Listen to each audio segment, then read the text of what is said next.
and welcome to this late edition of Wake and Bake News, and I'm your host, Shampoo BTA, and I have new teeth. Check me out. I just got them. I just got back from getting them done, and my gums are sore. There was a lot of shoving and flossing and bleeding, but hey, they're on there now. They're glued on there, and they look great. They look better than the ones that were there before. Very happy. Yeah. So, I was bankrupt last week. I got buds right at the weekend, and we had a nice time smoking them, and they're gone again because it was only an 8. So I put together some scraples and leaves for a celebration. So I have teeth again, and I'm so happy.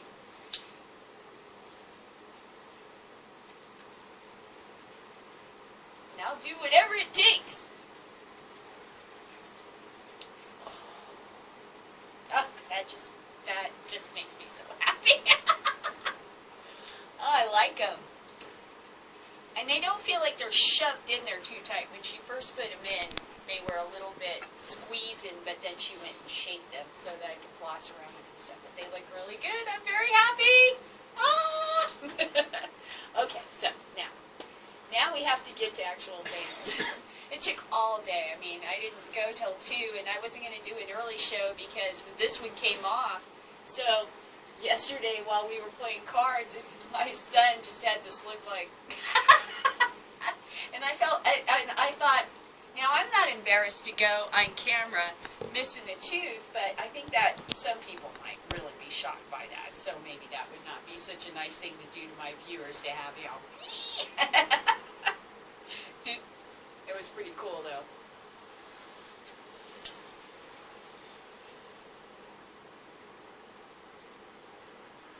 Oh, I'm just so happy to have teeth in my face. Here you go. I'll be able to bite things again. Okay. Report. Parents upset with crackdown over marijuana at North Colorado school.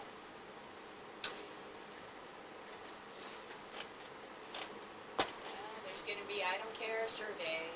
Pick a stupid button and push it. Okay.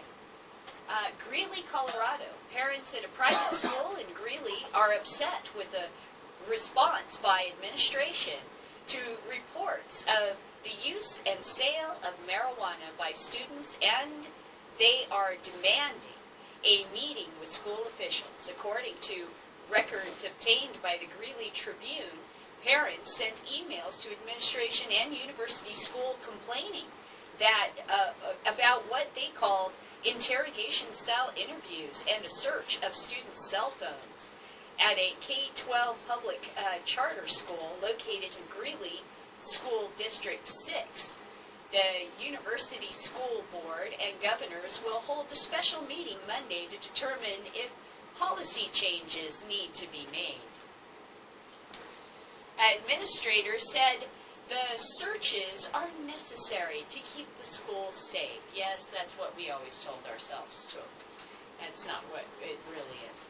The crackdown began with a report of a student selling cocaine and marijuana, and investigation by the school indicated there were other incidents of wrongdoing, including allegations that student athletes were present at a party where alcohol and marijuana was used.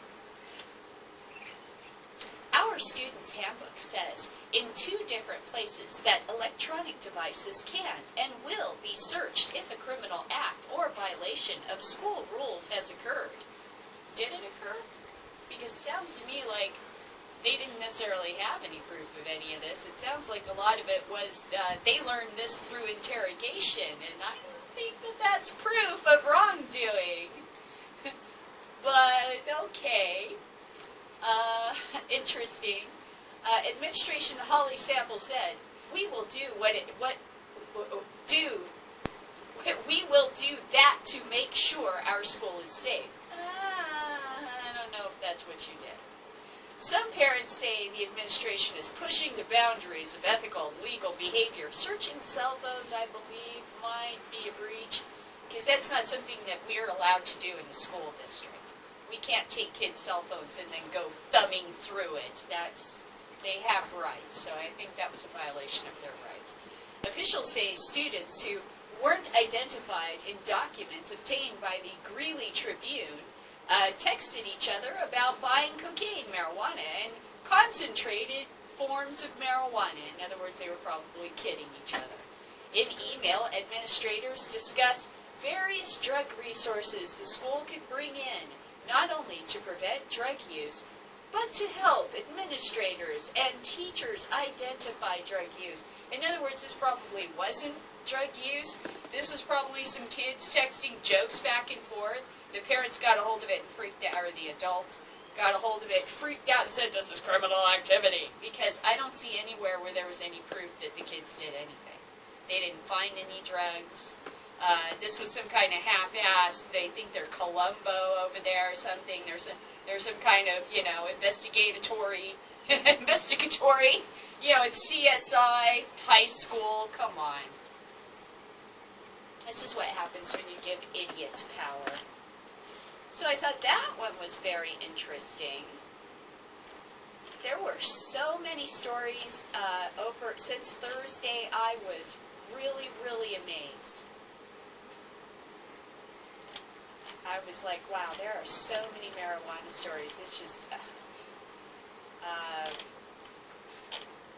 there was an unarmed man shot in the face and killed by cops, and the police won't face charges. He was apparently a marijuana dealer. Unarmed marijuana dealer shot in the face and killed by cops who won't face charges. Derek Kruis, or maybe it's Kruik, was a kind and loving man who was murdered in cold blood by state agents because he allegedly sold a plant that is illegal in 5 states. In March, a heavily militarized police SWAT team known as the Kruis, knowing that Kruis, or whatever his name had never been convicted of a crime, descended on his home on Maybrook Drive in Deltona. Police did not knock. Instead, they used a battering ram and busted down the door, sending multiple heavily armed stormtroopers into the house. Friends who were inside the home explained that police fired their weapons without hesitation. They described how it was blatantly obvious that Kruis was unarmed, as he was wearing basketball shorts and no shirt. Kruis was shot in the face and died on scene. The friends were also quick to point out that there were no weapons. In fact, a police search of the property revealed that there were no weapons at all in the house. The entire assault on private property and subsequent murder was carried out to protect society from a person who had harmed no one and, in fact, provided a beneficial and life-saving product to the community. Police, however, were unapologetic in regards to the trespass and murder. This week, they managed to convince a grand jury that their actions were just. We all know that grand juries are not a form of justice. We all know that grand juries are there to let police off when they have murdered people, whether they're black or someone else. We all know that a grand jury is not representational of justice. It's there to just brush it aside, brush it aside. Nothing to see here, grand jury says so. Yeah.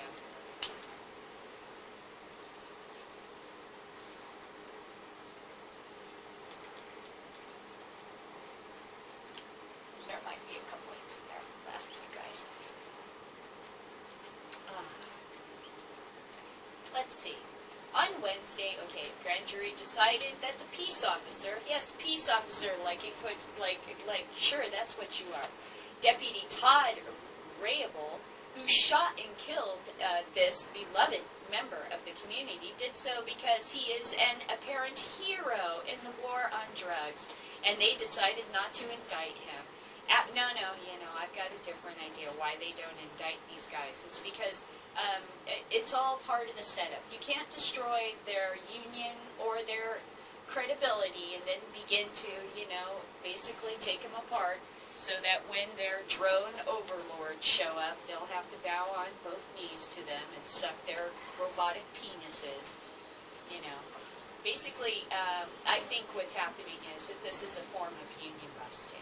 That they're training the officers to shoot first. They're putting too much on the officers and cutting, you know, like they put too much work on them and cut their numbers, right? And have budget cutbacks and stuff, okay? So they put too much on them. Now they're in charge of everything. They got to get rid of homeless people. They have to check out crazy people. They got to go after stoners.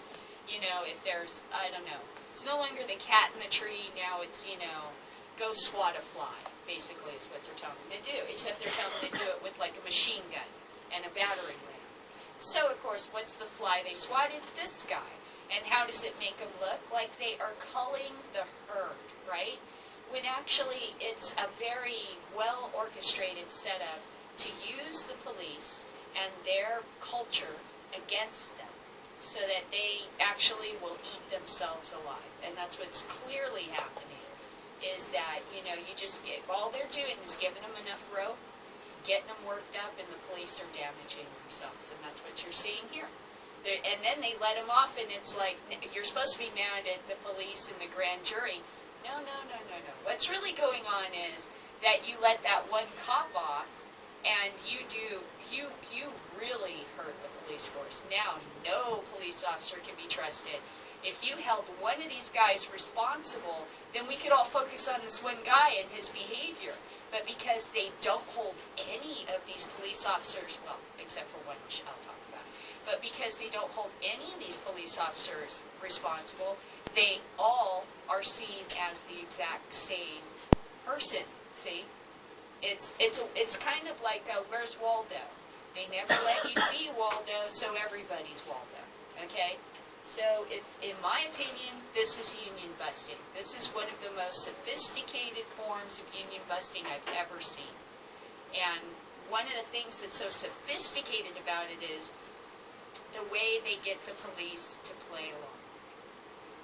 The way they get them to be part of their own destruction by protecting themselves. You know, they push them to do something that they can't, you know, that's bad.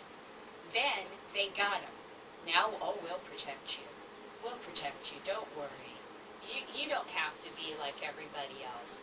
And then what happens is that the opinions of the majority out there that's viewing this sees not just this one cop that did a bad thing, they see all the cops as being something bad. See? It's brilliant, really. I can't believe that the police unions haven't figured this out. The school district figured, I mean, the teachers unions figured out right away. I think it has to do with just that they've hired people that aren't necessarily, you know, the most intellectual for the police. No offense, sorry police, but this is what I've heard. I've heard this on TV. You know, you're too smart to be a cop. And that was on a cop show.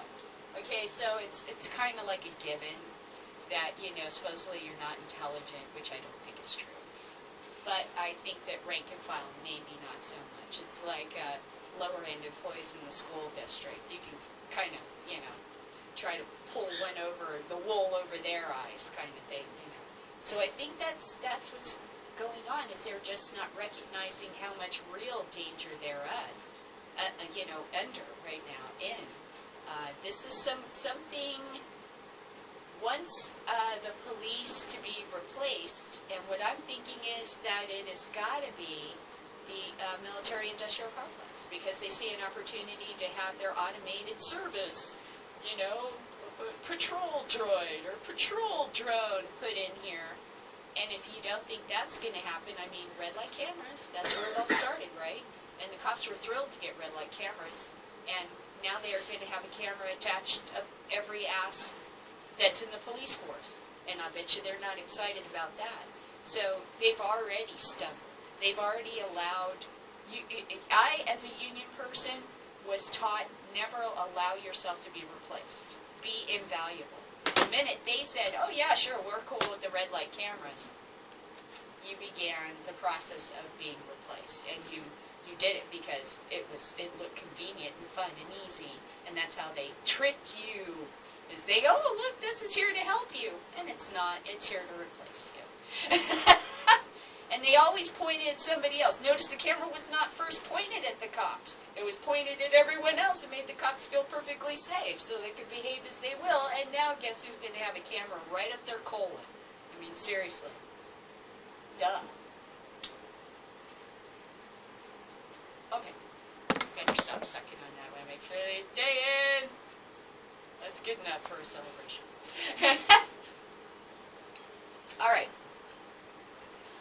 On Wednesday, a grand jury decided that the peace officer, Deputy Todd Riebel, who shot and killed this beloved member of the community, did so because he is an apparent hero in the war on drugs, and they decided not to indict him. After 2 days of testimony and in deliberation, the grand jury declined to indict Deputy Riebel, or whatever, on a manslaughter by culpable neglect charge, said State Attorney R.J. Lazia. Well, maybe they charged him with the wrong thing. Derek's mom, Sheila Cruz, is left heartbroken after hoping for 6 months that at least some semblance of justice may be served in this heinous attack. Oh, come on. No, there is no such thing as justice in the justice system anymore. You know, not on a one-on-one basis. I'm sorry. These are more like the redcoats bursting into your home and saying, you move it, your family outward, making this into a garrison. This is what this is, okay. I want justice for him because he did not deserve to die so young, and not in this manner. Not in this manner, said Sheila Cruz. Why did they use so much force? They're trained to do it. But it's just hard. It's a struggle. There was no history or no reason in my son's background. That's not what they don't care about that. They're training them to destroy. They're training them to create this feeling inside of you as a voter. That's what's happening. Okay? They're training these police officers to make this mother's heart ache with sorrow and desire revenge, so that her howl of pain can be intercepted by everybody else in the country, and they can basically feel it with her. This is all very deeply psychological. Why would you let somebody get off with something like this, unless you were trying to undermine the police's authority? Clearly, this is what this is all about. Oh yes, well, we protected you. No. If they don't let that guy go down, then all the rest of the police and their union will be tagged as being part of all of this. Don't you see? You're not helping yourself by protecting these people. And they're not helping you by doing it either. They're helping to destroy your ability to negotiate for raises and better working conditions, or not to be replaced by a drone. And then later, pepper sprayed in a food riot with all the rest of us in the street, because you're out of work now too. Because that's really what's coming for you, man. You're going to be in the street pepper sprayed by some drone, the same as the rest of us trying to struggle for either a job or food. Wake up, man. Soylent Green time. Okay. Sheila Cruz has hired Orlando attorney Mark Najim, who is working on a wrongful death suit against the department. And it will be the taxpayers, not the police, who are held responsible for this murder.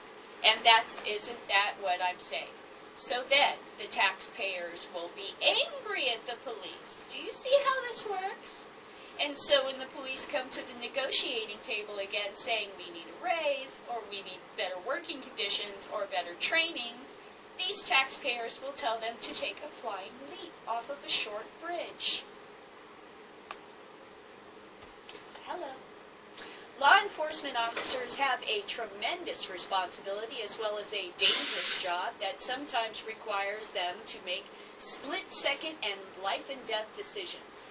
That Derek Crewis was unarmed makes the outcome on this incident truly tragic, but in no way alters the fact and circumstance that caused investigators, whatever this guy's name is, and the other deputies in the fatal movement to perceive that their lives were in any danger.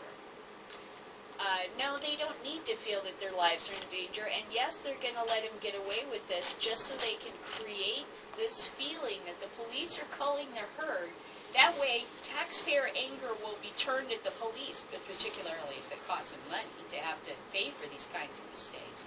And then that undermines the police's ability to negotiate with, their union. This is all well orchestrated, and the police are playing absolutely perfectly into the hands of those that are doing this to them, and they are more than likely those manufacturers that will be replacing those jobs with some type of automation.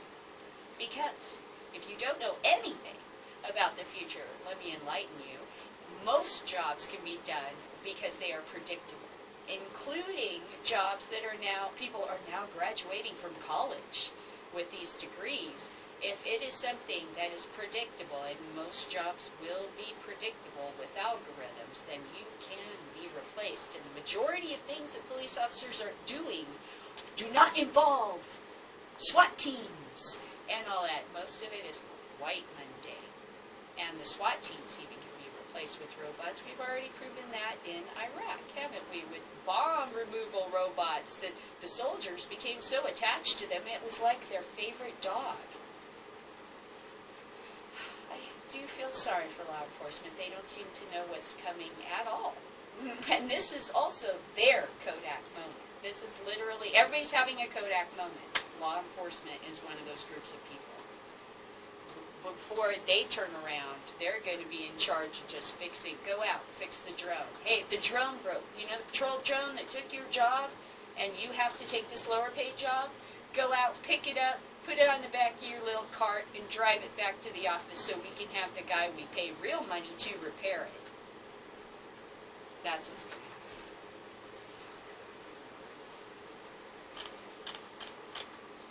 So sorry, too bad, so sad you don't catch on to this. And another sign of that is that the LAPD just outfitted every officer with body cameras. And the body cameras are the beginning of, think about it, sort of bionics, right? Okay, so we're not going to shove bionic parts up an officer's rear end. He ain't that valuable. We're just going to replace him piece by piece. He'll still be a cop. He just won't be the same cop.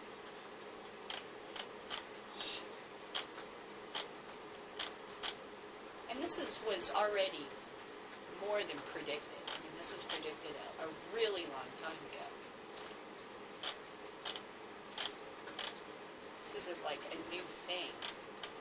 Where is my story about the video? I have so many stories. It is unbelievable. I mean, it is amazing how much is coming out now. Ah, here we go. Finally, I got to it. And then I'm going to have to go back to get to the other things. There's so many fascinating topics with marijuana. Cop fired for discarding suspect's marijuana. Won't get job back. Cop failed to report bag of marijuana. A former New Orleans police officer attempted to get his job back, failed after the city's Civil Service Commission ruled that he could be fired for failing to report a nickel bag of marijuana he found on a suspect.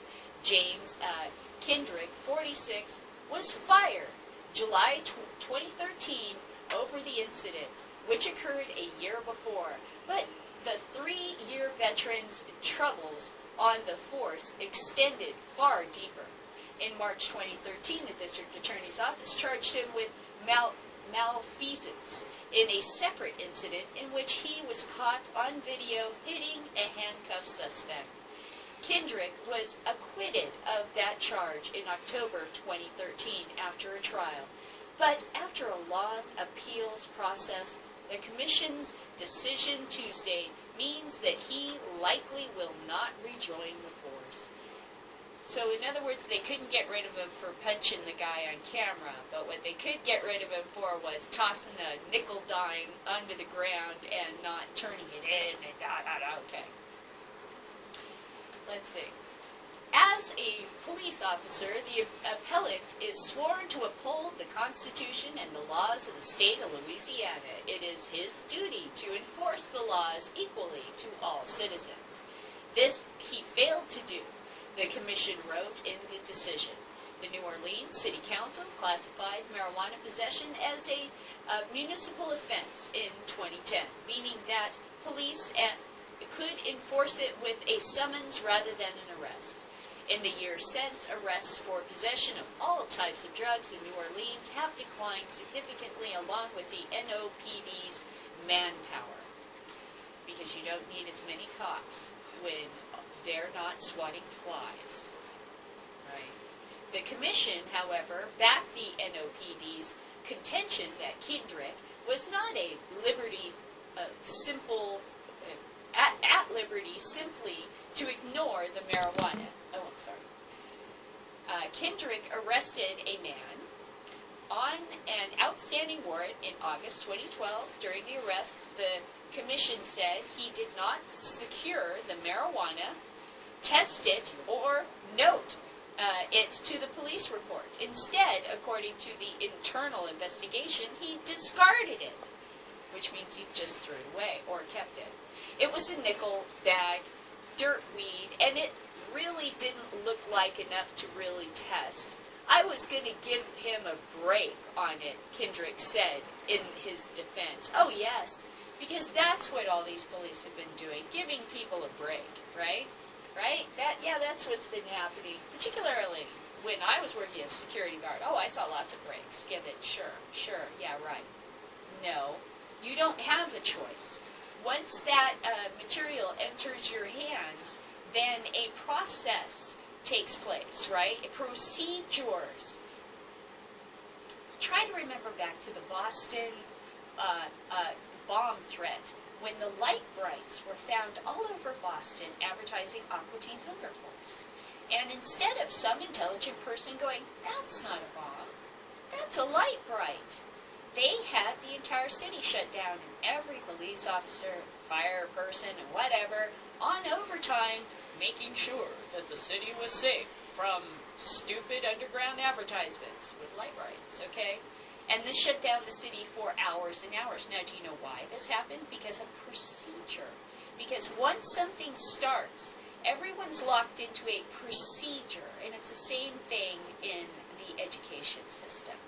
And you are not to step outside of that procedure. And if you do, this can happen to you. See? And that's what happened to him. He was unliked. He had been caught abusing someone. The department had to defend him, because obviously they can do no wrong. They have wings and they are angels, right? These police officers they hire. So in order to get rid of him, they concentrated on the nickel bag that he threw away. Interesting. Let's see. But Kendrick's act of leniency came back to bite him when the arrested man was overheard in jail bragging that his arresting officer did not charge him for the marijuana. That is the most feeble, that is truly the feeblest this is what they fired the guy over? No, they did not fire him over throwing a nickel bag of marijuana. They fired him because they could not get rid of him for the real reason. Come on. Using somebody's, I'm in here just telling a story as this is evidence, I don't think so. Was there video of him throwing away the weed? That's what I'd like to know. The district attorney's office notified the NOPD of Kirkpatrick's lapse in August 2012. 2 months later, he hit the handcuffed suspect. He was fired before he was cleared in the latter case. Kirkpatrick's lawyer, so in other words, they didn't care about the marijuana until it was a useful piece of information. Law enforcement. God help them, they're idiots. The district attorney's office notified the NOPD of Kirkpatrick's lapse in 2012. 2 months later, he hit the handcuffed suspect. So 2 months they could have done something about this. And it just sat there. But when he hits and maybe why is he hitting the handcuffed suspect? Because he's under investigation for this other thing? Or he's an asshole. And he was dumb and got caught. But whatever. This is a cop going under the bus. That's what I see. Is that he's going under the bus. Kirkpatrick's, Kendrick's lawyer, Richmond Burkhart III, did not respond to requests for comment on the Commission's decision. Kirkpatrick may appeal the Commission's decision to the state's Fourth Circuit Court of Appeals. So even with the police, they use marijuana as a way to actually do what it is they want to do. It's a roundabout way. You know, this is lame. Why not just fucking get after him for hitting the guy in the handcuffs? Or get after him for the weed in the first place? This is lame. You're lame. You're lame if this is the way your department is run. Oh my God, God help you, you're an idiot. I don't know what to do for you.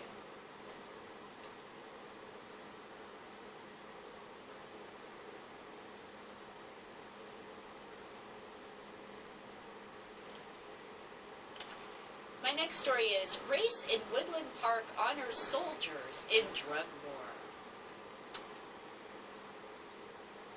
More like casualty. Woodland Park, more than 30 years have passed since DEA Special Agent Enrique Kirk Camarena was tortured and brutally murdered in Guadalajara, Mexico.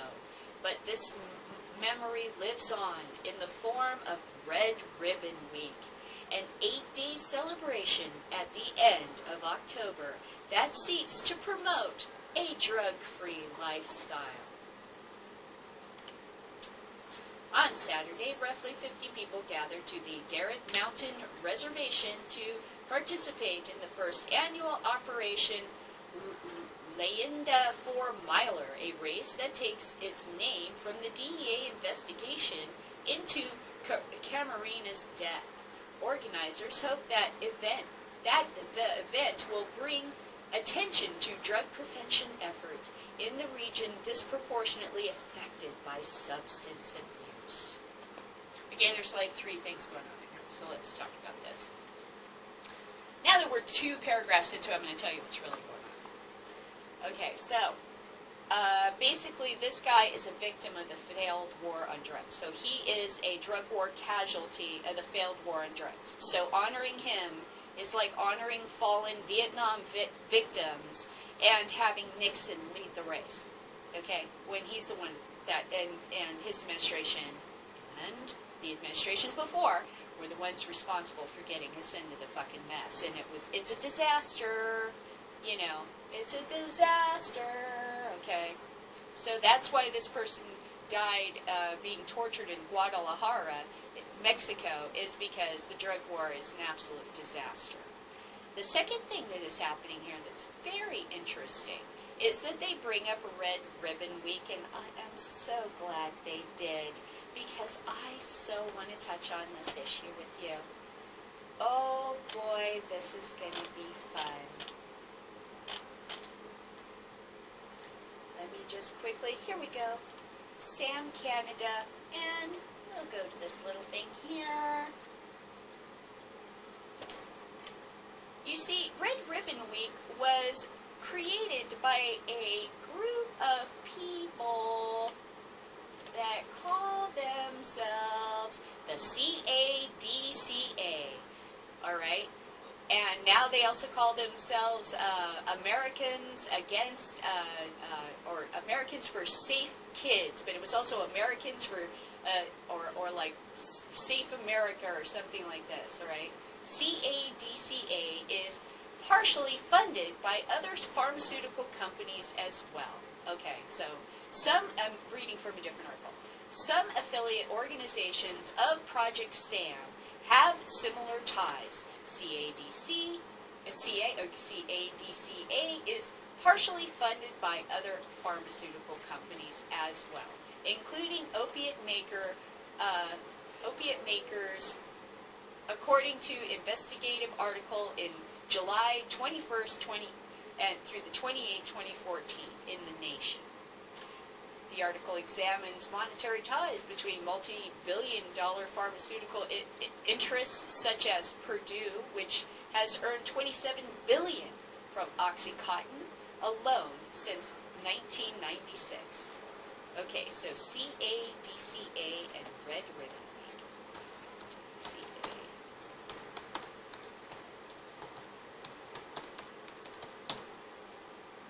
They give you the clues themselves. You just have to follow.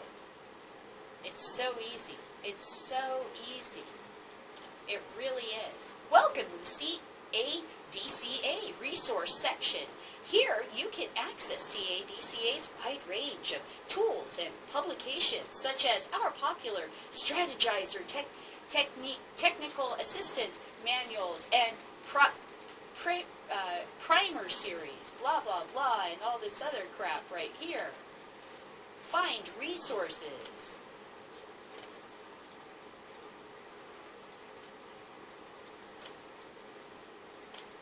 I'm going through here because in the link it says, aha, here we go. National Family Partnership announces $20,000 to be given to schools for prevention through Red Ribbon Week photo contest.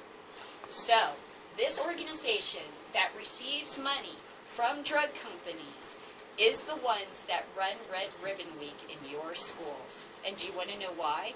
Because they want your kids addicted to Adderall and OxyContin and pharmaceuticals, and they don't want them to have a healthier, safer choice. And it scares the holy crap out of them that your children are beginning to see through their lies. So they want to try to re-establish their tentacle-like evil hold in your school district with little stupid nonsense Red Ribbon Week. So really, it's up to you, parents. Do you want to be suckered by this? Or are you going to start fighting back and taking back your schools from these corporations that have infiltrated them? You know, it's up to you, whether you want to be a sucker or not. All I'm saying is, the evidence is all right here in front of you.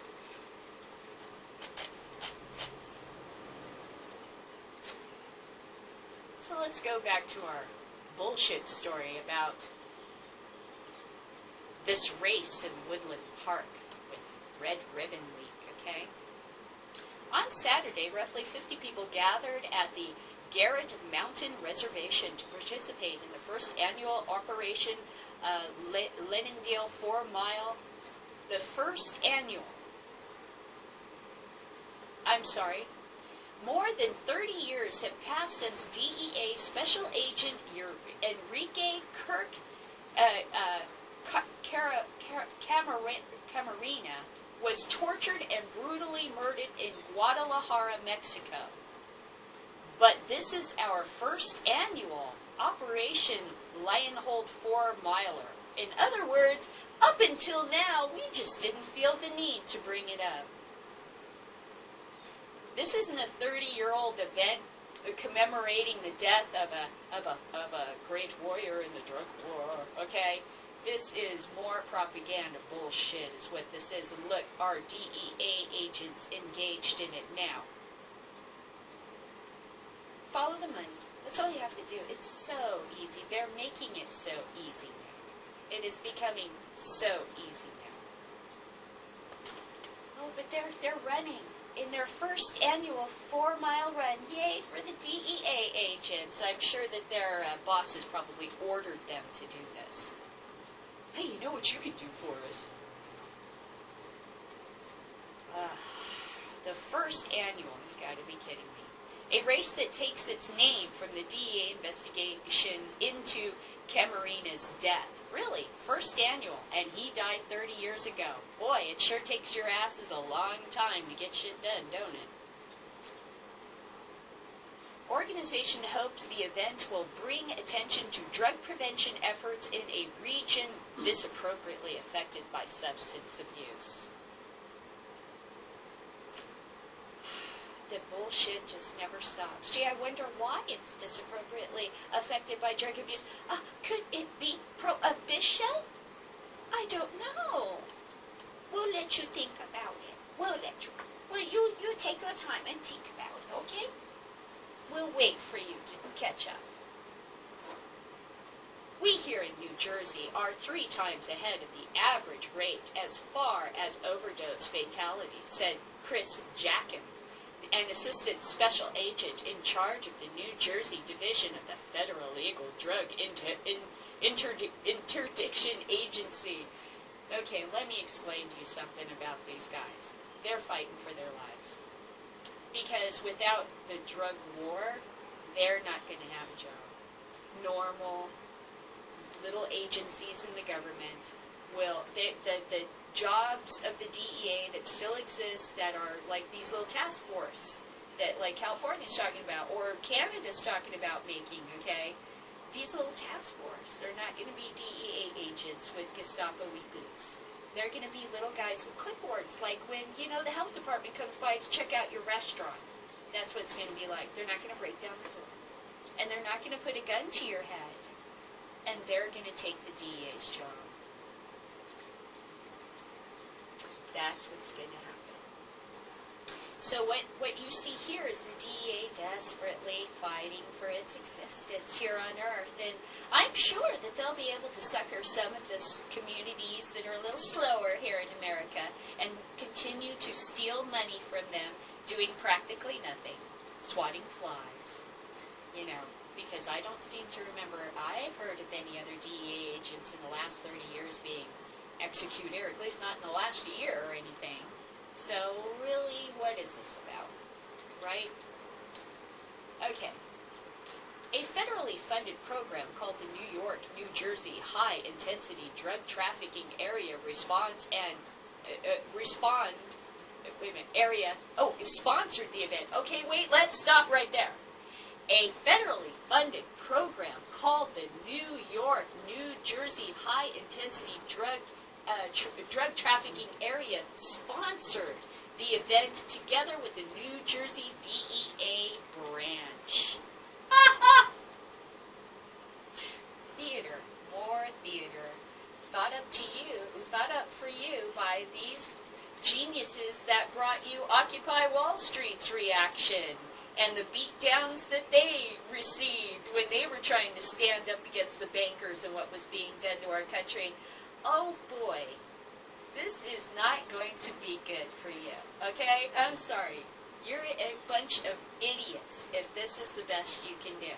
We can have a race. Seriously. Oh my God, really?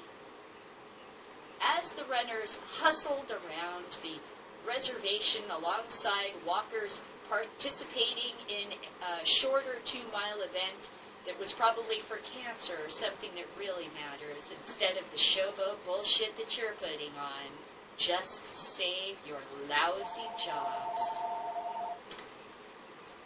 They were met with lawn signs broadcasting sobering statistics about substance abuse. Who paid for the lawn signs, I wonder? 40 Americans die every day from overdose of prescription painkillers on one read. There were at least 781 heroin-related deaths in New Jersey in 2014, read another. Omar So, 28, a former cross-country runner at Leona High School, who now lives in Hoboken, won the race in a time of 25 minutes and 45 seconds.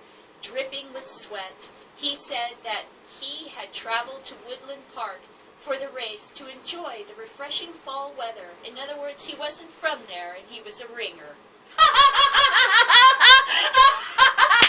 They brought in a ringer!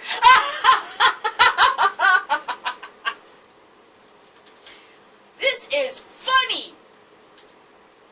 Wow, they brought in a ringer. He said that he had traveled to Woodland Park for the race to enjoy the refreshing fall weather, as well as to show his support for the men and women who work daily to thwart drug-related crime.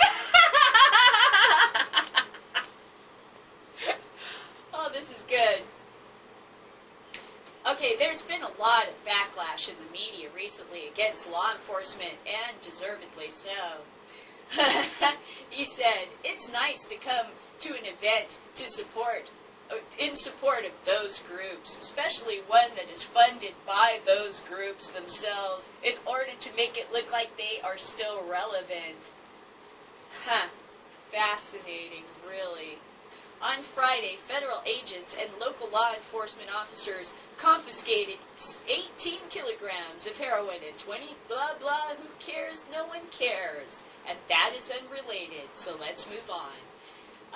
Added Robert Clucky, 51 something, there is a serious drug problem right here in our country. And anything to bring awareness to it is a good thing. Anything to make sure that my job is still relevant is a good thing. This is flailing in the tar pit like I have never heard before. I mean, I'm sorry, that is hilarious. DEA Special Agent Camarena. Oh yes, we were running for him, weren't we? I forgot for a second. Because obviously so did they. DEA Special Agent Camarena was working in Guadalajara to disrupt a marijuana and cocaine pipeline when, on February 7th, 1985, he was abducted in broad daylight by members of a drug trafficking organization. His body and that of the Mexican pilot named Alfredo Zavala Alvara, who he often worked with while searching for marijuana fields, were not found until the following month. Camarena's skull was shattered. He had been tortured and is believed to have died 2 days after his abduction.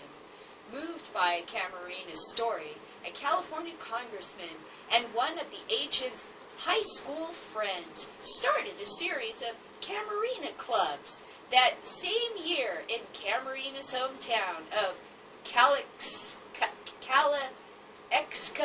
California, according to the DEA website. Hundreds of club members wore red ribbons and pledged the lead drug-free lives to honor the sacrifice made by Camarena and other agents. Really? This is why you tie red ribbons all over.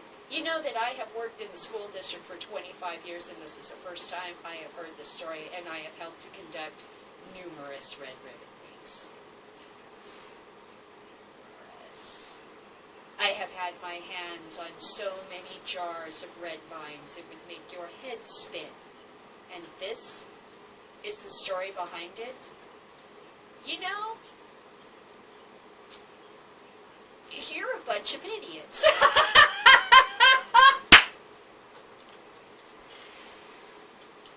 I worked for the school district for 25 years. I engaged in Red Ribbon Week year after year after year in the classroom. For 12 years. I'm like, and this is the first time ever I've heard this story. Or at least I care. Okay? As far as all the kids know, Red Ribbon Week is a silly thing that's about don't do drugs, and they give you candy and little bracelets, and maybe that's it. That's all they know. They sign little papers, I'll go to a thing. By junior high school, they forget all about it, or middle school, or whatever you people call it now. Wow, that is so lame. I can't even help you there. That is the first time I've ever even heard that story. And that's what it's not about your kids. It's to commemorate some guy who got killed in a stupid war. It would be as though the school districts were year after year celebrating some dude that died in Vietnam because Vietnam was such a just war. You know what I mean? Like, okay. Now it's going to be fun to me. I'm going to have such a good time making fun of the school systems. Oh, I'm going to have such a good time making fun of the school systems about Red Ribbon Week from now on. Oh boy, they're never going to hear the end of it now. The movement grew until it was formalized as a national campaign in 1988.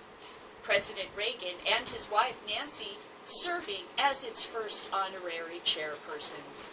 Today, millions of people wear red ribbons each year to raise awareness and encourage participation in selling the bullshit of the I mean, that's it, isn't it? In drug-free I'm sorry, I can't even say it, it's too funny. Year to raise awareness and encourage participation in drug prevention activities. Handing out red vines and just reading shit out of a book and getting on with our day. Yeah. Oh my God, this is it, DEA, this is what you have. Let me tell you something. As someone who worked in education for a very long time, Red Ribbon Week is not one of the things that sticks in the children's minds, okay? You are bumblebutts. Okay, so here it is. Here's the big cabal, everybody. Here it is. Everybody look. Here's the, what do you call it? The Illuminati right here. Here is the trifecta of DEA, of Americans for a Safe America, or Safe Kids, or whatever it is. Oh, and what is this other organization? SAM, Project SAM, and the CADC, or whatever it's called, right? Here's all this trifecta of evil, and they're in the school districts, and they're using this to scare parents to continue so they can support the drug war, to make sure these people have jobs doing nothing, basically, okay? Here it is, and it's just this easy to take apart. It's actually a cabal made up of red vines and little bracelets that are red, and just say, Red Ribbon Week, or something. This is the best the federal government can do.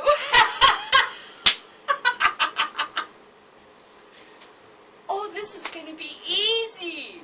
Holy shit. After watching Breaking Bad, do you think I'm impressed at all about a drug guy that got, an agent got killed in Mexico in 1985? Seriously? No. I've seen 3,000 people die on TV and one, like, over my coffee. You'll never impress me again with that kind of nonsense. I'm jaded beyond understanding. So that was the ridiculous story of the DEA celebrating Red Ribbon Week.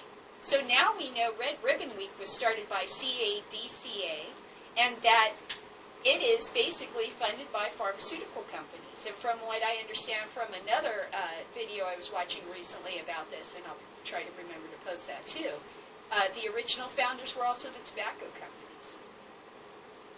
But you parents, you soccer moms out there, you just keep listening to these lies, okay? You just keep on supporting these carpetbaggers that are here to suck you in and then destroy your kids' lives with pharmaceutical drugs. Because remember, they're prescribing those in the schools. They're having their nurses and teachers and school systems impose on parents that they have to take their kid to a doctor and get Adderall and get Ritalin because they have attention deficit disorder. Okay, so they are forcing or browbeating they did to us, browbeating parents into doing this, and on the other hand, running Red Ribbon Week. Now, if this is not enough to utterly crack the foundation of American education, when this lie is discovered, and their culpability in this behavior, I don't know what else will. I'm actually quite happy about this. It's going to be easy to accomplish, and it will help us to change education forever. And no more stupid soccer moms. From now on, only smart moms. Only moms that don't believe bullshit. Okay? So when the health department drives their little tobacco van around or something to take to your school, look at it with a wary eye and ask real questions, like, who paid for this? Who made these advertisements that hang on this wall? Don't just assume everything's hunky-dory. Ask questions. Who pays for this? Where does the money come from? That's your first question. Alrighty. So, this story that was talking about Red Ribbon's initial, supporters and backers and those that still provide resources for schools and communities to stay drug-free, is connected to this other group called SAM, right? Because they're all in the same fucking business. So that's my next story. Group against city pot dispensary hearings associated with U.S. group with ties to Big Pharma.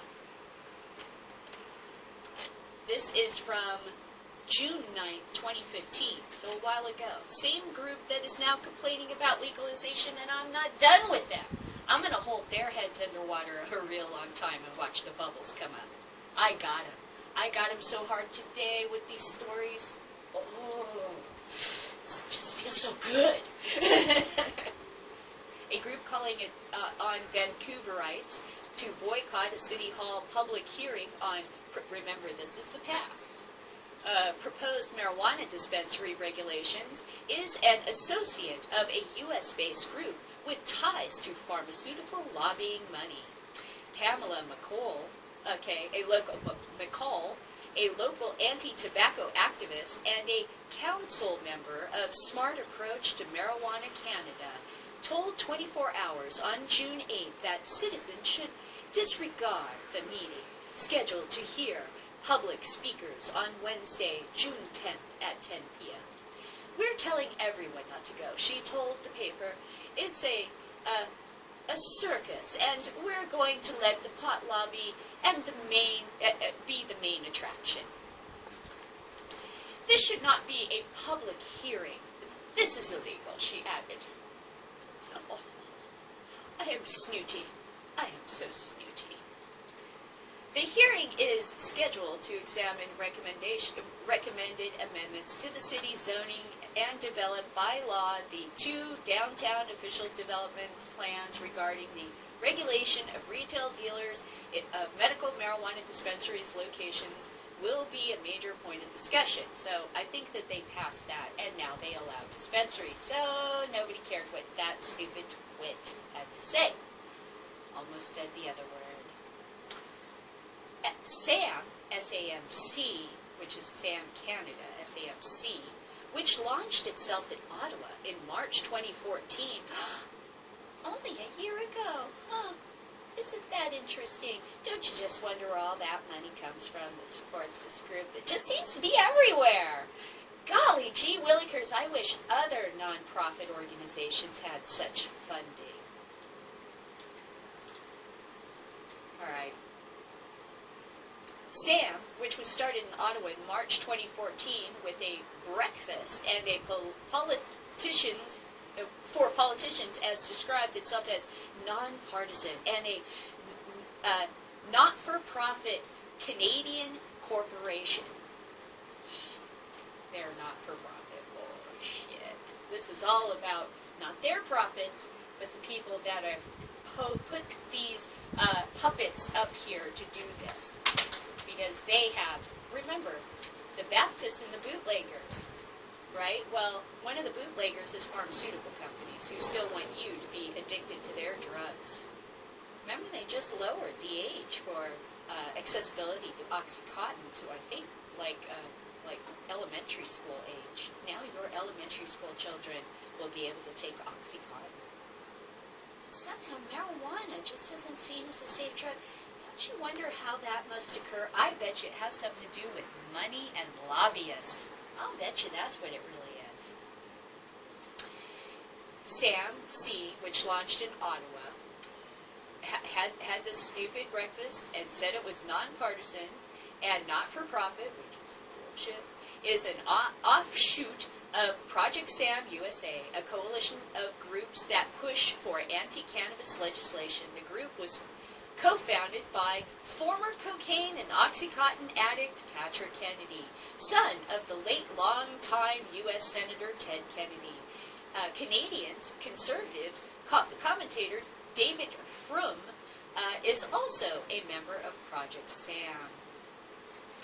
Kennedy spoke at an event earlier this year that was hosted by a group called Community Anti-Drug Coalition of America, or CADCA, which is against marijuana policy reform.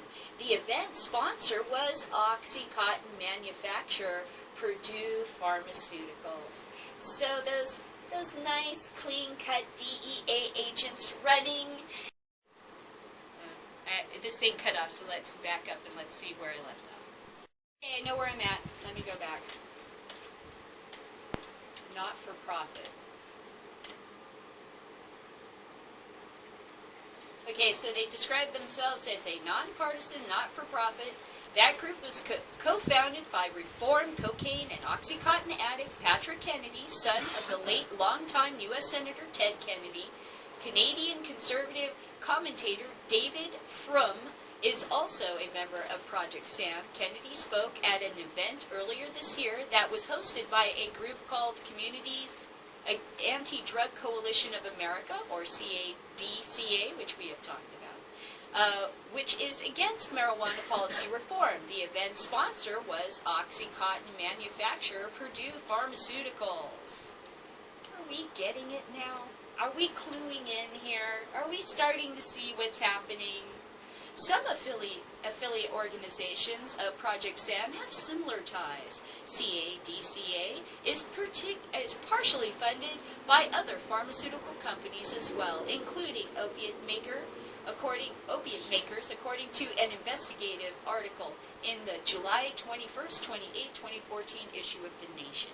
The article examined monetary ties between multi-billion-dollar pharmaceutical interests such as Purdue, which has earned $27 billion from OxyContin alone since 1996, Abbott Laboratories, who makes Vicodin, and Irish drug giant Alkermes, who makes Zoyadora, I don't know what that is, and U.S. anti-drug organizations. McCall, who also called on BC Hydro to cut off power to all medical marijuana dispensaries because she is such a sweetheart and a Mother Teresa-like person and cares about patients.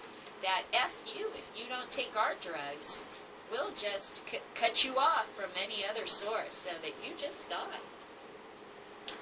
Is listed in SAM's 2014 integral news release as a SAM-C council member, along with 3 MDs. The only person quoted in the release is Dr. Harold Callant of the University of Toronto, a 92-year-old retired professor and noted alcohol researcher.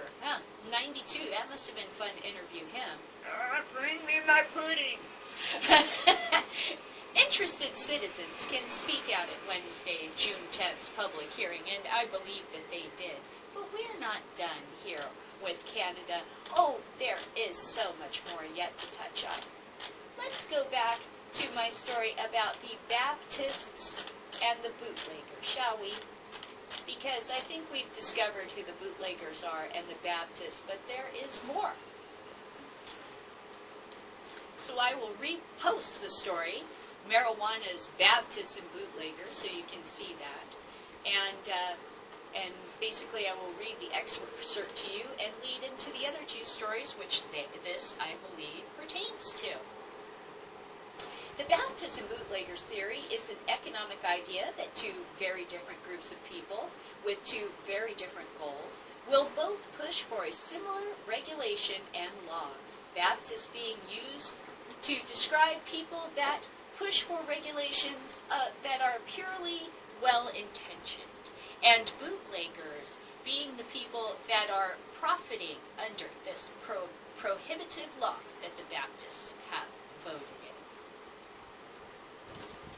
So the Baptist group in this case is Group Against City Pot Dispensary, hearing associate with U.S. group with ties to Big Pharma, right? That's our friend. SAM, Project SAM of Canada, excuse me. But now they've also found themselves to be in league with the Hells Angels of Canada, because they too protest marijuana legalization in Canada. And I will go to that story now. Hells Angels protest marijuana legalization in Canada. Canada plans to legalize marijuana comes as a massive blow to organized crime, the Bootleggers. Canada's newly elected Liberal government has promised to legalize marijuana right away, and that has not that is not sitting with thousands of Hells Angels members who say the move would cost the organization crime outfit hundreds of thousands of jobs, as reported by World News Daily. Thousands of members of the organized crime group protested outside Parliament last week. You cannot take our jobs as criminals. Okay? We wish I could have seen that. That would have been fucking hilarious. You've always supported us in the past. Oh, that's funny as shit. Alright. Thousands protested outside of Parliament last week, saying their way of life would be threatened if Canada legalized marijuana. I'd love to know what Project Sam's opinion is on that. Perhaps Project Sam and the Hells Angels should get together and have a breakfast and talk about how nonpartisan and non-profit they are.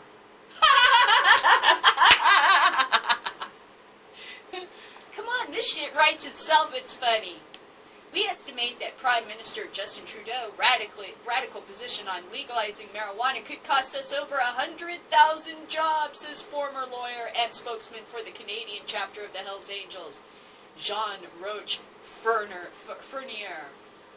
From growing operations to trimming, packaging, transporting, and selling, this new legislation will threaten the livelihood of hundreds of thousands of Canadian criminals. No workers. Remember, the Hells Angels is also in charge of the methamphetamine epidemic that's been going around, okay? Organized crimes, possible ties to legal pot sales, and other junk that we don't care about. But that was just hilarious. So there's your bootleggers right there, okay? And the Baptists. But I believe we still have... Oh no, there was a story that Sam Canada is still protesting the Trudeau government from... because they don't want them to legalize marijuana. Well, now you see who they're in bed with, right? Pharmaceutical companies, OxyContin, the Hells Angels, and their methamphetamine and illegal drug market. That's who you're in bed with every red ribbon week. You should rip those red ribbons off your school and tear that sugary candy out of your kid's mouth. Because that is directly fucking sponsored by pharmaceutical companies. Wake up and smell the coffee, Mom. You're a giant sucker. Okay? They're here to take advantage of your stupidity. Next story. Iran might legalize marijuana and opium. And I'm just going to play this one, and I already have it on the TV, so let's do that. And The Conversation have an article that's totally out of left field on the issue of drug legalization. They say the following: after Uruguay legalized the use of cannabis under a new drug policy, could Iran be the next country to make it legal? Not kidding. They go on. Iran has a conspicuous drug addiction problem, which officially accounts for more than 2 million addicts. Drug traffickers risk harsh punishments that include the death penalty, yet Iran also has, this is so random, very progressive policies towards drug addiction, which include distribution of clean needles to injecting drug users, methadone substitution programs, including in prison, and a vast system of addiction treatment. They say there's over 6,000 methadone clinics in Iran. During a recent conference on addiction held in Tehran, Saeed Sefatian, a prominent Iranian official illustrated what could become a potential alternative to Iran's current drug policy, including a move which could include measures towards legalization of cannabis and opium. Sefachian suggests reintroducing the cultivation of plants such as poppy and cannabis under state supervision, legalization of cannabis and opium use under specific circumstances outlined by ad hoc laws, for instance, only in private places, and for opium only for people above a certain age. The latter, in particular, is reminiscent of pre-1979 revolution drug laws, where opium vouchers were distributed to all registered opium users above the age of 50.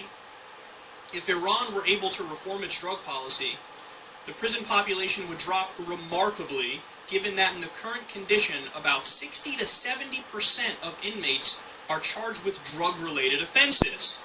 It's almost like they're following the U.S. in that one. The state would access new economic resources through the production and selling of previously illegal drugs, which are today the turf of large criminal networks. Just like prohibition in the U.S., like we always talk about. The agricultural sector would benefit greatly from the cultivation of cannabis and poppy, and the land is suitable for these crops. And new financial resources could enhance public awareness campaigns. Guys, I'm going to plead to policymakers in the United States of America right now. Don't let a theocracy beat us. Don't let a theocracy be more intelligent than us when it comes to drug policy. Right? That might already be the case right now with their clean needle program, for example, and everything that they laid out here. Now, I mean, I guess the U.S. is slightly ahead because, what, we have a few states that have legalized marijuana, even though at a federal level it's illegal, and they throw the fucking book at you for doing it. I actually don't even know how I would draw up the scorecard here in terms of who's more progressive on this front. But this is Iran randomly making sense.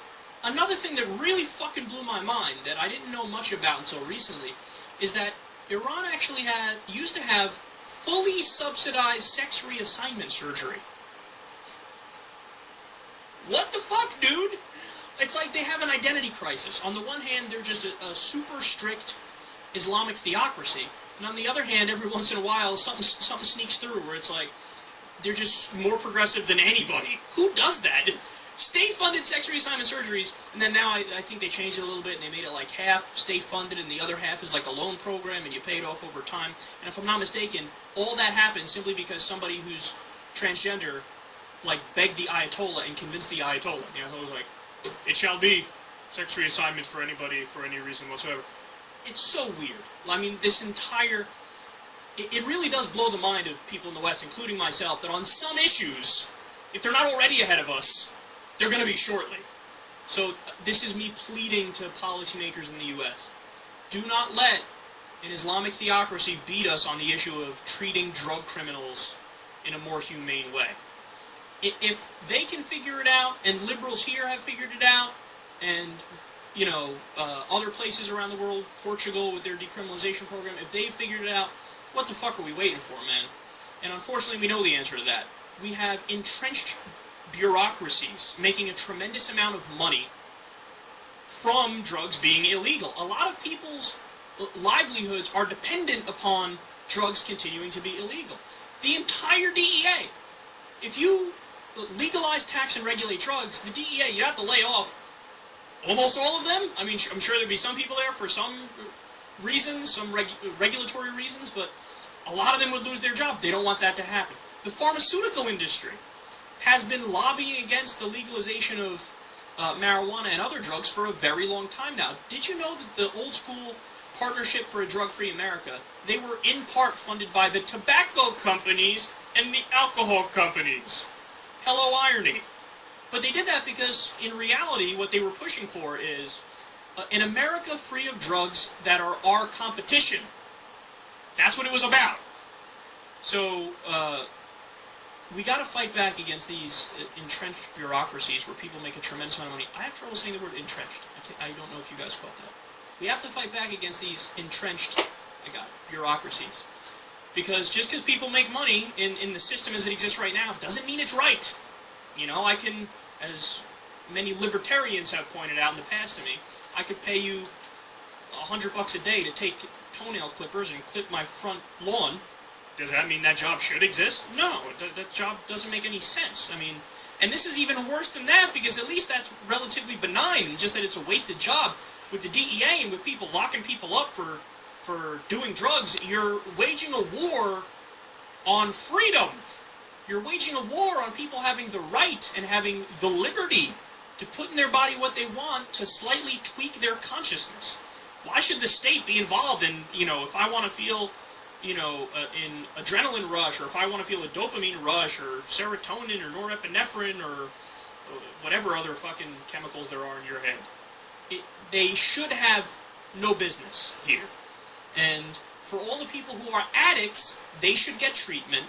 And for the 80 to 90% of people who can take drugs and use them responsibly and have no problem with it, they should be free to take it without worrying about being thrown in a fucking cage where people forget about you. So don't let Iran beat us. I'm happy that Iran's moving in the right direction. Go right ahead, keep going in the right direction. But we need to also move in the right direction. At the very least, decriminalize. But what we should do is legalize, tax, and regulate. Okay, so like what were we talking about? That what you're actually seeing now, and this is the way the drug war is going to end, okay? Not with a bang, but with a beating. The way the drug war is going to end is that at some point we reach a supermajority. We've already got that. At some point, the reasoning that the drug war has failed permeates the American public. We've got that, pretty much, okay? From this point on, it's just now it's going to be a greater majority. All right, and all they can try to do is chisel away at our numbers, and that costs them money. They, they're having to spend money on this. Okay, so the next part of this is exactly what he was saying, and that is we have to dismantle the entrenched interests that have formed this cabal of stupidity to try to pick all of our pockets and force us to take drugs that are probably more than we need and are highly addictive and only put money in their pocket. I'm sure, OxyContin and stuff is very nice when you need it, but if you've been to the dentist or anybody else and never gotten painkillers from those guys, they always give you way more than the fuck you need, and then what are you supposed to do at it? You're like, well, I can't throw it away. Well, what do I do with it? They always give you like 5 times more than you actually need, and you got to ask yourself why, because they want you to give it out to your friends and family, probably. So just beware, all right? And be on the smart side of history, and everything will be fine. And the way this is going to end is basically chasing these profiteers down, because they're the only ones that are going to be left. And it's going to be fun, because it'll be easy now. There's no more arguing. Mason Teveritt can't argue that I'm doing this because I believe. No, you're doing this because you're a profiteer, which makes you now officially prey, and we can do pretty much whatever we want to now under the law.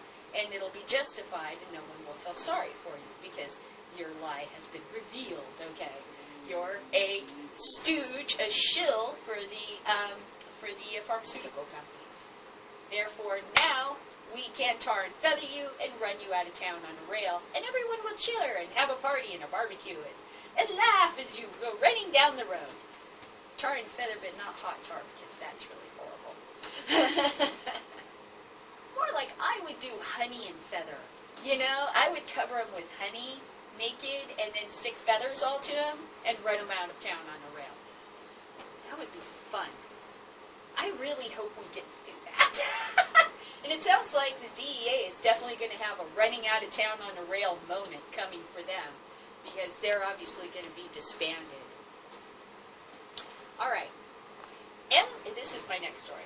MDMA joins marijuana in rumors of drug-tainted Halloween candy. So it's Halloween time, and once again, we come up against the tainted Halloween lie, which I've read some about already, but this is from Forbes, because it's not going to work. Hate to wake you up to this, but it ain't going to work this time. Sorry, you're really, really running out of options here, and you really, really should consider bailing out before it gets worse. But you won't, and that'll make it fun. Alright, with Halloween just around the corner, it's time for scary news reports that begin with, Halloween just around the corner. This This genre of yellow journalism often features warnings about tainted trick-or-treat candy, a mythical menace that in recent years has gained credibility thanks to the popularity of marijuana edibles in states where such products are legal and tend to be expensive. Last year, police in Denver where state-licensed marijuana merchants had recently begun surveying recreational consumers, told parents to be on the lookout for THC-tainted treats in their children's candy bags. Never mind that sugar. These are not the candies you want. You want the ones with the sugar and the artificial flavorings and color, not the ones with natural marijuana. First off, their heads up their ass to begin with. If you want to talk about children's health, you should talk about ending this handing out candy thing on Halloween. We could hand out lots of other things besides candy that would be fine. Okay? I should be ripped apart by children, but it's true. I'm sorry, it's true. Sugar is far more deadly to those kids and to mom and dads. See these teeth that cost me so much money? That's going to be your kid's future, and they may still be living in your home, and you'll have to pay for it. So enjoy those Halloweens. They're going to cost you. Last year, police in Denver, where state-licensed marijuana merchants had recently begun serving recreational consumers, told parents to be on the lookout for THC-tainted treats in their children's candy bags. As usual, no actual cases of such surreptitiously dosing was identified. In other words, nothing ever happened. Nothing ever came of it. But fears of strangers with candy spring eternal. The fact that this threat is so far has proven imaginary is not deterring reports of law enforcement officials around the country from warning parents of harmless-looking treats that might contain a mind-altering substance other than sugar, if not marijuana, then MDMA. Okay, so really what you got to realize is that this is another, hey, we still matter. And it's law enforcement theater time, where we're going to talk about imaginary things that, seriously, how long have we heard about the apples with razor blades in them? I mean, this was literally like some kind of way to end Halloween in the first place, and it worked. And now it's continuing, but now it's about marijuana. So if you're a fan of Halloween, you should be mad at all of this bullshit, because it's just there to destroy Halloween, you know. There's no facts in this. There's no actual factual information that supports any of what these people are saying about your children may be exposed to tainted candy. There is no absolutely... If there ever had been a serious problem, Halloween would have been ended in this country a fucking hell of a long time ago. So it's ridiculous. It's an old bullshit story. It's like, oh, spider eggs and bubble yum. Or, you know, it's a wise tale. It's like telling the story about don't go into the woods because there's a monster. There ain't a monster. That's your dumb imagination is what there is. Okay. A recent pot bust. Okay, wait. Oh, I wanted to get to this part. This part's even good. Okay. Often, the pretext of such reports is a drug seizure that occurs within months of or so of Halloween, even if there's no evidence of concurrent of connection to the holiday. In other words, any kind of a drug bust that happens at the Halloween time, they slap into the Halloween candy story as this is evidence. You know, because they're padding it. They're trying to make it seem like, and this is connected. Yeah, it's nonsense. It's bullshit. Last month, KTRK, the ABC station in Houston, reported that a recent pot bust, has authorities issuing a warning for parents as Halloween approaches. See, it's a game. This is law enforcement theater. They're not actually, this is to fake you out into thinking they're doing something when they're not doing fucking anything. Ugh, makes me so mad. Get up off your asses and do a real fucking job for a change. Instead of just, hey, I'm here to con you again. You know, oh boy. A recent pot bust has authorities issuing a warning. Okay. Because local drug agents had learned that marijuana made into candy was being shipped across state lines. There's another bullshit story. A few days later, after Orangeburger County, South Carolina, deputies found several bags of marijuana-infused candy in a local motel room. Sheriff Leroy Rivenall said, "We need to pay close attention to the candy in our children's." Yes. Gee, many Christmas. Children's area in contact with and are consuming. Yeah, like the ones with sugar, the ones with artificial flavors and sweeteners. Why don't you go in arresting some of those people that make that shit? Seriously, these guys are nothing but full of shit. Nothing but full of shit. Summarizing that report, which appears on WLTX, the CBS station in Columbia, USA Today, added the lead just in time for Halloween. See, it's all because it's sensationalism too. So it's like, oh, so beware, children. You know, you better watch out. You better not cry. You know. This is ancient. This kind of policing. This is the kind of thing that was done in darkened villages 200, 300 years ago in this planet, you know, where a guy walked around 9 o'clock and all's well. Hey, this kind of scary bullshit theater, man. Come on. We got streetlights now and shit. Wake up. Similarly, the Florida Times-Union warned on October 14th that Atlantic Beach parents may have another thing to worry about as Halloween trick-or-treat looms. Candy infused with marijuana. As discovered following the recent arrest of a 33-year-old man with bags of it. Last week, after students at a Miller High School. Is this school seriously called a Miller High School? Oh, Jesus, God in heaven. That is fucking hilarious. In Miller, Missouri, Miller High. Miller High Life. We named our school after a beer. Oh, I had relatives like that. I had a relative who named all of his kids after alcohol.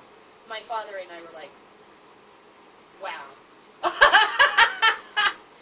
Wow, okay. Miller High School in Miller, Missouri were caught with THC-treated Skittles. Superintendent Dustin Storm also thought of Halloween, telling parents with Halloween coming up, it's very important to be observant. That is so funny.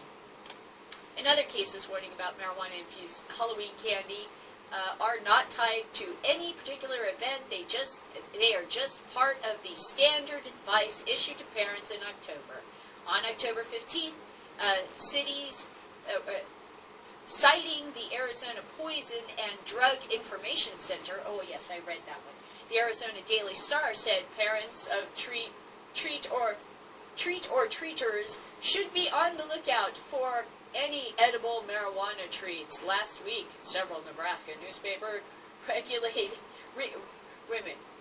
regurgitated a warning from the Nebraska Poison Center Control Center saying marijuana edibles that resemble traditional candies are another good reason to check all your children's candy when they get home. Similarly, WITN, the NBC station in Greenville, North Carolina, warned viewers that tricky packaging could land marijuana edibles in the hands of trick-or-treaters this Halloween. KTHV, the ABC station in Little Rock, Arkansas, reported that police want parents to pay extra attention to the Halloween candy their kids collect this year, now that marijuana edibles are in circulation. There's another thing attached to this, too.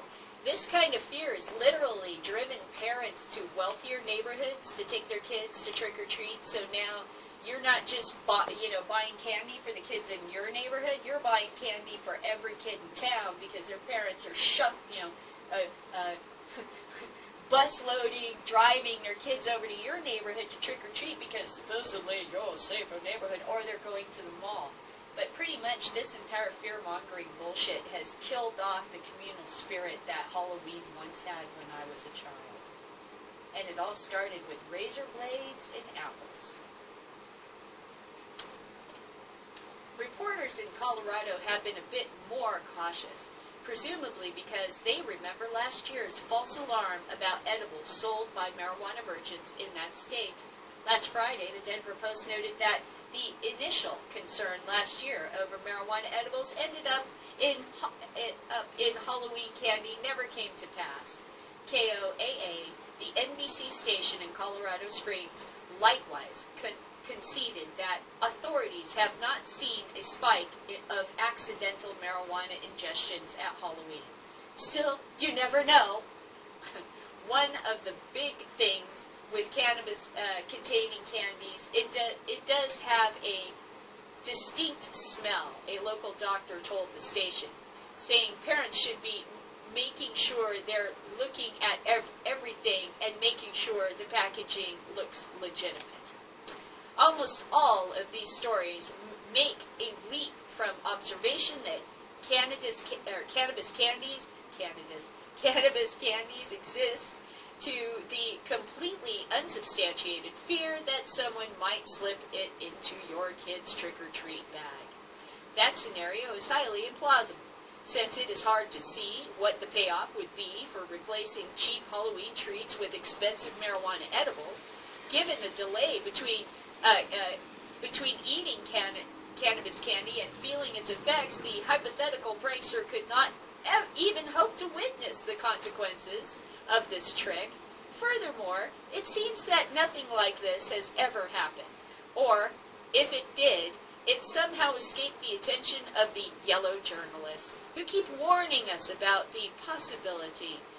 The story is kept alive by the gullibility of some parents who anxiously examine their kids' Halloween candy for needles and sharp pieces of glass. Shards of glass. This year saw a birth in a new variation on this theme.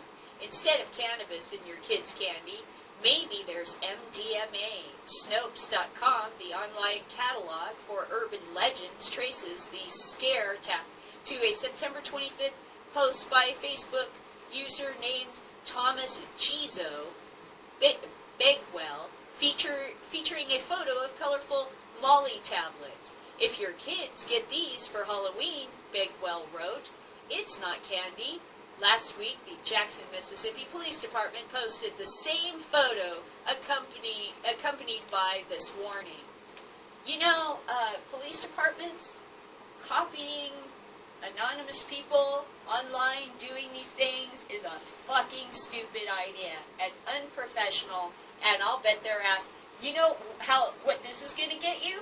This is going to get you Dare running an anti-prohibition story and then having to retract it because they weren't paying attention. Do not regurgitate shit off the internet just because you think it serves your... I mean, that I would set you up that way. If it was me, I would be like, I'll post a story. Oh, look, they took the bait. Let the trap close on them now. You know? Don't be... That's so unprofessional and stupid. What these police departments that I hear about, they sound so rinky-dink. They really do. They sound like ding, ding, ding, ding. They just really don't know what they're doing. If your kids get this for Halloween candy, they are not candy. They are a new shape of ecstasy and can kill kids through overdose. So check your kids' candy. And when in doubt, throw it out. Be safe and always keep the shiny side up. What? And always keep the shiny side. What the fuck is wrong with these guys? I'm sure that has some kind of meaning to you, whatever that is. That burst of fact-free fear, which was later removed from the police department's Facebook page because it's incredibly unprofessional, transformed idle speculation into an alert issued by police nationwide, as Willix, the NBC station in Lansing, Michigan, put it. WOIO, the CBS station in Cleveland, claimed ecstasy masked to look like candy is popping up all over the country, and police want to warn you. If a child were to eat one of those tablets, according to a Westlake, Ohio police captain, Guy Turner, they would be in the emergency room without a doubt. Why does Turner think that scenario is possible? Look at the colors. He told WOIO, they're very similar to, like, Sweet Tarts, or Sprees, or Smarties. These people, they just piggyback off legitimate stuff. Yes, like police officers, with their silly stories, piggyback off something legitimate, and then blow it up out of proportion into a big wise tale, you know? Oh, that's funny. He said, you know, these people just piggyback off of legitimate stuff. Yeah! There's the kettle calling the pot black or whatever. Snopes.com writer Kim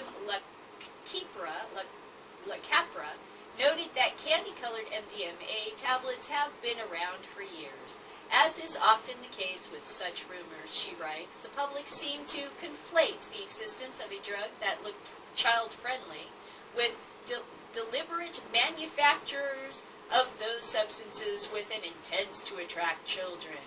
Prior to its September 2015 circulation on the social media as a cautionary tale, the photograph of ecstasy used here appeared primarily on blogs discussing presumable adult recreational drug use.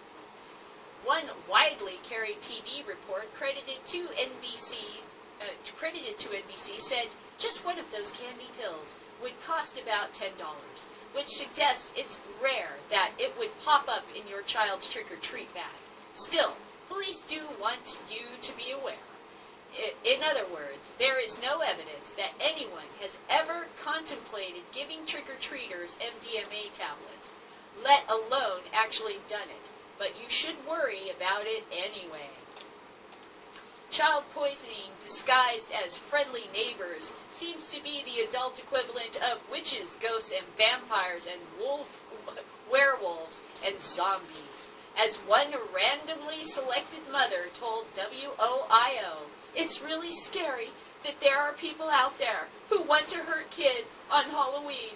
Well, actually, there aren't really people out there that want to hurt kids on Halloween. That is your imagination running wild. And how America got into the witch hunting business about 200 years ago and murdered a bunch of people. You realize you are those people's descendants, right? And you haven't wised up much since then. I am concerned for you.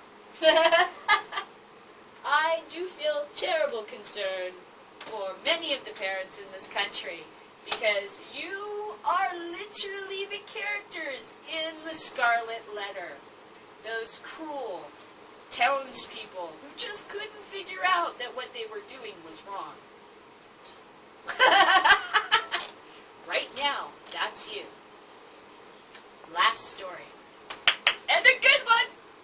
I always leave the best punch in the face one for the last. I thought it'd be Iran, but this is even better. Here it comes. Constitutionality of California's new medical marijuana law challenged in court. Challenged in court, but it will be changed. Challenged in court. In other words, many parts of the new medical marijuana regulations that was signed by Jerry Brown are unconstitutional because they conflict with the original intent of the 96 Proposition Compassionate Use Act that we voted in. And they can't do that because that is a constitutional amendment through voter initiative, and they can't touch it. They can't touch any aspect of it. And if they tread over it, it's going to get thrown out in court. So there's a bunch of this new regulation's going to get tossed out in court. So let's begin, because this is so much fun! Okay, California's Medical Marijuana Regulation and Safety Act signed into law this month to regulate the state's medical marijuana industry violates the state's constitution. A medical marijuana collective operative claims in court, and they're absolutely right, it does. Because that's what a constitutional amendment is. You can't fuck with any part of it. Not without another vote. legislatures up there in Sacramento don't get to just play around whenever they feel like. But it was cute that they tried. That was so adorable. That is so cute. Governor Jerry Brown signed the law on October 9th to establish a comprehensive legislative framework for the production, transportation, and sale of medical marijuana in California. The bipartisan group of legislators who drafted the law says this will provide a licensing structure for the industry, establish security, worker, and safety standards, and protect patients' access under the combination of state and local control. But David Armstrong claims the law violates the California Constitution because it amends a voter initiative, the 1996 Compassionate Use Act, which legalized doctor-recommended medical marijuana without voter approval. Okay. The October 21st complaint also says federal law preempts the act in prohibiting possession of marijuana for any purpose. Armstrong made that claim seemingly at odds with his job to prevent federal complications should the state law stand, his attorney said. Armstrong objects to the act's restrictions on the amount of marijuana a person can grow for medical purposes, the amount of marijuana a patient's primary caregiver can grow for medical use, and restrictions on the number of patients whom a physician can recommend marijuana for medical use, among other things. The plant restriction is a big one. Originally, it was thought that in the 96 Compassionate Use Act that there was a 6-plant limit, and then later we came to find out, no, there wasn't. There was no 6-plant limit. That was, in fact, not true, okay? And it turns out that you actually have an unlimited amount of plants. There's no listing of how many plants.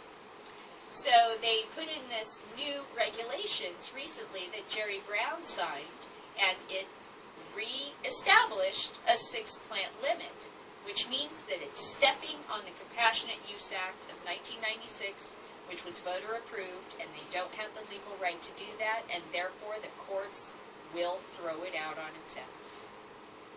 So we're not done with this regulation. It's going to be amended, and we all knew that. It's kind of like the ha, camel's nose is under the tent, and there ain't a fucking thing you can do about it. And in 2016, when we vote to legalize, that too will be a constitutional amendment that will be very difficult to change without voter okay. Very difficult. And it's really too late for Sacramento to stop this. I mean, if this regulation was meant to do it, it was feeble. I don't think it really was. I think it was meant to piggyback with it because they knew they were stuck and they had to do something or they were going to really be stuck. Let's see. The bipartisan group of legislators drafted the law says they will provide a licensing structure for the industry. But David Armstrong claims that that the law violates California's Constitution because it amended a voter initiative, that the Compassionate Use Act that we voted for in '96. The October 21st complaint also says federal law preempts the act in prohibiting possession of marijuana for any purpose. Armstrong made that claim seemingly at odds with his job. Well, obviously to bring up the fact that that is stupid too. You have gone against federal law. Armstrong objects to the act's restrictions on the amount of marijuana a person can grow for medical purposes, the amount of marijuana a patient's primary caregiver can grow, and so on. He also says the Federal Controlled Substance Act conflicts with and preempts the act. Armstrong's attorney, Nicholas Emanuel, said that in an interview that the full effort of the new legislation on medical marijuana dispensary operators are not yet clear, but his client thought it best to go ahead and file suit to get a jump on things. The law essentially changes everything the operators do, Armstrong said. It's going to require the state's government's okay to participate in this activity at all, and it's going to be up to the state's discretion to determine who's allowed to distribute. Manuel said his client is not anti-regulation. In fact, he favors it. But he believes the act is not the most effective way to do things, since the act is completely illegal under federal law. To develop a coherent and realistic policy, we need to have all levels of government working together, rather than this sort of patchwork regulation that we have now, Armstrong said. Assemblyman Rob Bonta, one of the act's primary authors, was traveling Friday and not available for comment. Oh, I bet. But his spokesman said he would be able to soon as he probably cooked up some kind of a response to cover his ass, you know. Okay, gotta put this on because it's getting dark outside. Oh, that's a little bit too much. Almost done.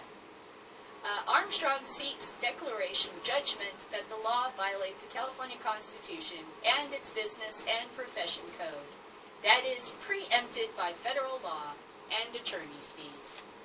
So, in other words, our regulations are probably only temporary because he's absolutely right.